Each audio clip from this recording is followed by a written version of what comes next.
আজকে আমি আপনাদের সাথে শেয়ার করতে যাচ্ছি খুব সহজ একটি হালিমের রেসিপি। আমি আজকে রাঁধুনি হালিম মিক্স দিয়ে তৈরি করে দেখাবো। আপনারা চাইলে যে কোনো হালিম মিক্স দিয়ে তৈরি করে ফেলতে পারবেন এই হালিমটি। তো চলুন পুরো ভিডিওটি দেখে আসি। আসসালামু আলাইকুম সবাইকে, আমি বাংলাদেশি ব্লগার সুরাইয়া বলছি। যে যেখান থেকে আমার ভিডিওটি দেখছেন আশা করছি সবাই সুস্থ আছেন, ভালো আছেন। আমি নিয়ে নিয়েছি এখানে রাঁধুনি হালিম মিক্স। রাঁধুনি হালিম মিক্স প্যাকেটের ভিতরে দুটি প্যাকেট দেওয়া আছে। একটি হচ্ছে হালিম মিক্স, আরেকটি হচ্ছে হালিম মিক্সের যে পাউডারটি, স্পাইস পাউডার, সেটি। এখন আমি একটি বোলে হালিম মিক্সটি পুরো ঢেলে নিচ্ছি। এখানে অনেক রকমের ডাল আছে, চাল আছে, সেগুলোই গুঁড়ো করা। এখানে কষ্ট করে আলাদা আলাদা করে মিক্স করতে হবে না। আর আমাদের এই হালিম মিক্সটি ব্যবহার করলে খুব সহজেই আপনারা তৈরি করে ফেলতে পারবেন বাসায় হালিম। এখন আমি এখানে 2 কাপ গরম পানি ব্যবহার করে নিচ্ছি। ফুটন্ত গরম পানি ব্যবহার করতে হবে, অথবা আপনারা চাইলে ঠান্ডা পানিও ব্যবহার করতে পারবেন, কিন্তু ফুটন্ত গরম পানি ব্যবহার করে 15 থেকে 20 মিনিটের মধ্যেই আপনারা তৈরি করে ফেলতে পারবেন এই হালিমটি। কিন্তু যদি ঠান্ডা পানি ব্যবহার করেন তাহলে এই হালিমটি আপনাদের রান্না করতে সময় লাগবে। ভালো করে নেড়েচেড়ে মিক্স করে নিতে হবে যাতে দলা না পেকে থাকে। দেন আমি 15 থেকে 20 মিনিটের জন্য ঢেকে রেখে দিব, যাতে রান্না করতে সময় কম লাগে। দেন আমি এখানে একটি প্যান নিয়ে নিয়েছি, সেখানে আমি পরিমাণ মতো রান্নার তেল দিয়ে দিচ্ছি। তারপর কুচি করা পেঁয়াজ দিয়ে দিচ্ছি এখানে।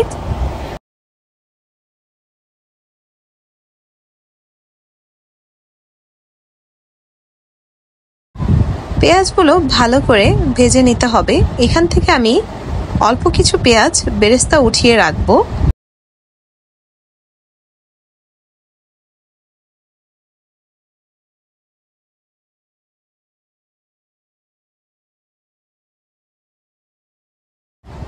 তো দেখতেই পাচ্ছেন যে আমি অল্প উঠিয়ে রেখে দিচ্ছি। বাকিগুলোর মধ্যে আমি এখন চিকেন অ্যাড করে দিব। আমি আজকে চিকেন হালিম রান্না করছি।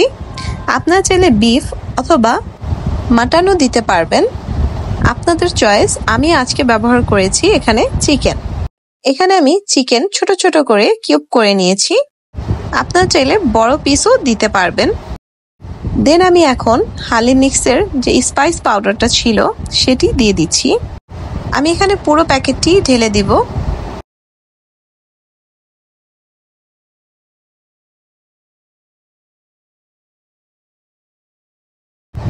ভালো করে এখন মিক্স করে নিচ্ছি মাংসের সাথে।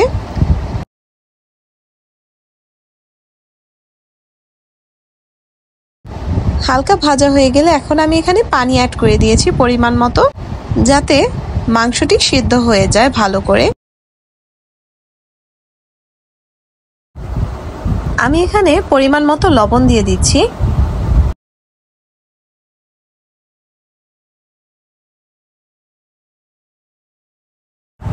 নেড়েচেড়ে আমি এখন মাংসটি সিদ্ধ হতে রেখে দিব। তো দেখতেই পাচ্ছেন আমার মাংসটি হয়ে গিয়েছে। এখন এই পর্যায়ে আমি হালিম মিক্সটি অ্যাড করে দিচ্ছি।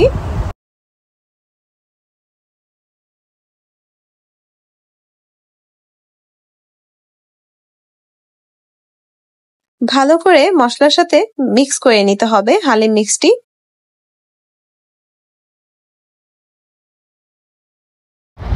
দেখতেই পাচ্ছেন যে বলক চলে এসেছে। এই পর্যায়ে আমি পরিমাণ মতো পানি অ্যাড করে দিচ্ছি যাতে ভালো করে সেদ্ধ হয়ে যায়।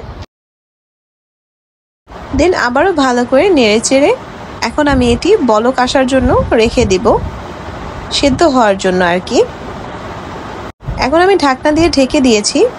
কিছুক্ষণ পর পর আমি নেড়েচেড়ে দিয়েছি যাতে প্যানের তলায় না লেগে যায় হালিমটি। তো দেখতেই পাচ্ছেন যে ঘন হয়ে এসেছে। তো হয়ে গিয়েছে আমার হালিমটি। খুব অল্প সময়ে এই হালিমটি তৈরি হয়ে যায়। এখন আমি উপর থেকে গার্নিশিং করে নিচ্ছি। আমার রেসিপিটি ভালো লেগে থাকলে অবশ্যই বাসায় ট্রাই করে দেখবেন। আশা করছি আপনাদের কাছে ভালো লাগবে। খুব সহজেই আপনারা বাসায় খুব অল্প সময় জাস্ট একটি হালিম মিক্স বাসায় থাকলেই তৈরি করে ফেলতে পারবেন এই হালিমটি।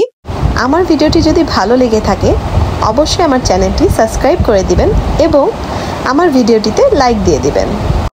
আমি তেঁতুলের টক বানিয়ে নিয়েছিলাম, সেটিও আমি উপর থেকে দিয়ে দিব। এটা অপশনাল, আপনারা চাইলে নাও দিতে পারেন। আমি এখানে কাঁচামরিচ কুচি বা আদা কুচি দিচ্ছি না, আপনারা চাইলে সেটিও অ্যাড করে দিতে পারেন, বা শসা কুচি। টেস্টের দিক থেকে যদি বলতে যাই, খুবই মজা ছিল, বাহিরের দোকানের মতোই হয়েছিল।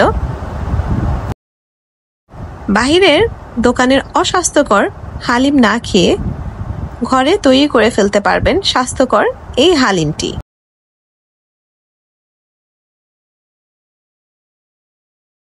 Thank you for watching.